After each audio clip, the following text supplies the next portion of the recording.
program motivasi yang sangat menyentuh jiwa untuk ibu bapa dan anak-anak. Terima kasih pihak sekolah kerana menganjurkan program sehebat ini.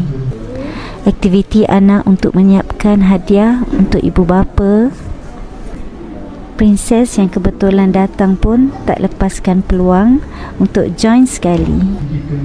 Tengah penceramah memberi motivasi, tiba-tiba dia pula yang laju menangisnya. Abangnya tengah dalam dunianya sendiri.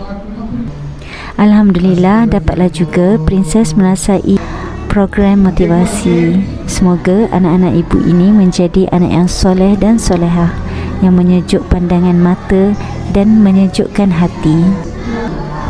Kita layan suasana di majlis program ini. Sangat meriah. Semoga anak-anak ibu menjadi anak-anak yang berjaya di dunia dan di akhirat, yang akan memberi manfaat kepada semua orang, insya-Allah. Doakan ibu dan abah juga. Harap pihak sekolah dapat menganjurkan program sebegini setiap tahun untuk melahirkan generasi yang cemerlang dunia akhirat.